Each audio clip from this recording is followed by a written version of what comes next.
RealLifeLore has recently released a video discussing Scottish independence and its crippling effect on the ability of NATO to counter Russia, weakening its position to such a level that it would prove to be its largest strategic weakness. This strategic weakness comes in the form of NATO losing access to the GIUK gap. This is a Cold War era maritime choke point, which is located on the only viable path for Soviet and then Russian nuclear submarines to reach the Atlantic from their home base in the Bering Sea. The GIUK gap is located in the far north and is split into two parts. The northern part, which lies between Greenland and Iceland, and the southern section, which lies between Iceland and Scotland. As such, real-life law argues that if Scotland leaves the United Kingdom, NATO will lose access to the southern part of the gap, resulting in it losing the capability to track and respond to Russian nuclear submarines crossing the gap, allowing those submarines to pass undetected and cut undersea cables connecting the United States and Europe. Those same cables are in part responsible for delivering communications and orders between NATO members sitting on opposite sides of the Atlantic. Cutting those cables will sever the NATO alliance in half, leaving it unable to communicate and respond to an all-out Russian attack on Europe. Then, laid out like this, real-life law's core argument may even sound reasonable, but that is far from the case, with their conclusion being horribly wrong, if not even dangerous, influencing and poisoning public discussion regarding a Scottish exit from the United Kingdom with real misinformation. The fundamental points on which the argument rests are just plain wrong. So let's tackle this actual misinformation.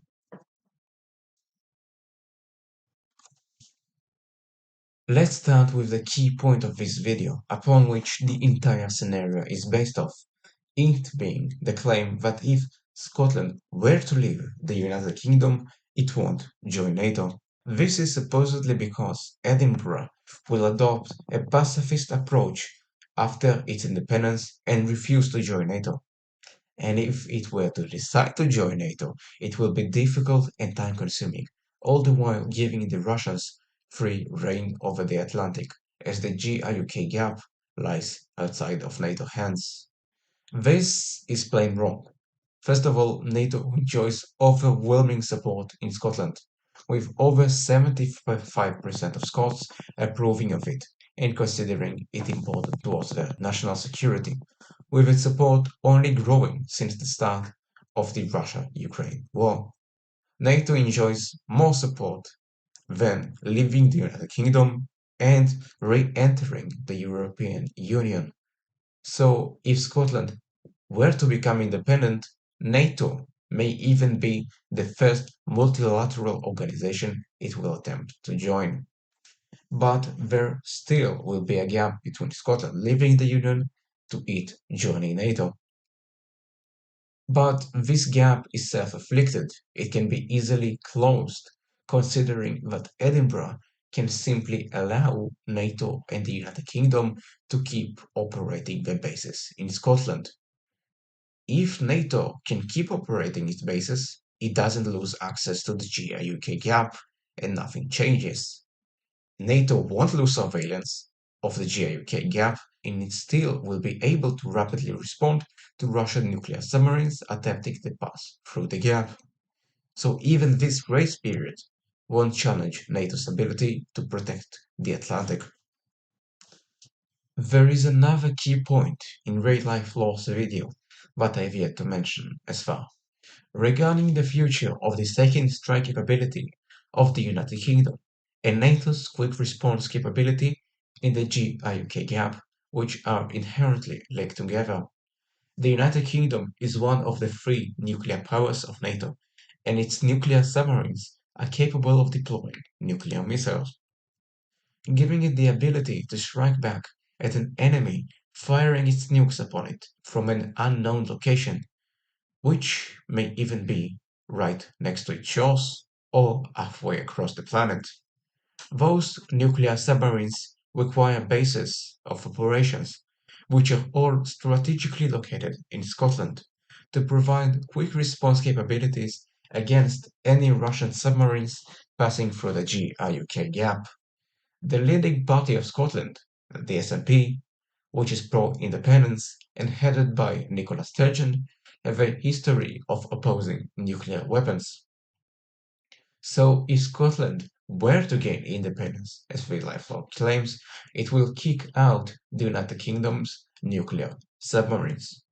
As such, those submarines will be left baseless, requiring to be based a long way from the United Kingdom in other nuclear-capable powers of NATO, in France or in the United States, leading to the Royal Navy and NATO losing its quick response capability in the GIUK gap. But this chain of reasoning is once again fundamentally flawed, since it rests upon the idea that Edinburgh holds all the power regarding the nuclear question, when in reality it's the other way around. In the end of the day, the United Kingdom will have to approve Scottish independence. No such approval will come without it first securing a local alternative to base its nuclear submarines at. So Edinburgh has no choice in the matter. It either leases its submarine bases to the United Kingdom, giving it time to construct or upgrade an old base in exchange for some cash, or it simply doesn't get approval for independence from the UK government until it secures a new nuclear submarine capable base. The first option is quite a bit more attractive to Edinburgh, since it will at least get some much needed cash from the process. RealLifeLore also claims that NATO will lose its quick response capability in the GIUK gap, which is far from the case. Nuclear submarines don't have to be countered by other nuclear submarines, as RealLifeLore insists for the entirety of the video. Instead, they can be countered using aircraft, warships, and regular old submarines. As already stated previously, Scotland will most likely allow NATO to keep operating its bases in and around the gap, and the gap will keep to be surveilled. But this time, Russian nuclear submarines may just be greeted with diesel-electric submarines in the role of the quick response unit instead of their nuclear counterparts. As such, once again, the status of the gap doesn't change from a Scottish exit. I would like to add on that if Edinburgh won't join NATO, which it will, and will stop working with NATO members, which it won't, NATO will still retain its quick response capability, since NATO also controls the northern part of the southern portion of the GIUK gap through southern Iceland, and it will retain its newly reopened radar base in the middle of the gap on the Faroe Islands, the territory of Denmark. So NATO, in no scenario, loses surveillance or ability to respond to Russian nuclear submarines if Scotland leaves the United Kingdom. Regarding the second strike problem, it is safe to say that the problem has been solved all the way back in the 80s, when Britain had developed the capability to strike back at any nuclear attack from its submarines from the other side of the globe with its Trident missile. This same capability is also shared with Russia. Since the 80s, once again, this annulled the original point of the GIUK gap, since the Soviet Union was able to strike anywhere in the United States, all the way back from the Bering Sea, its home turf, not needing to cross the dangerous choke point. As such, the GIUK gap has fallen into irrelevancy, with its new role becoming one of denying the Russian submarine fleet from accessing the Atlantic. But this role has been also increasingly replaced since the end of the Cold War.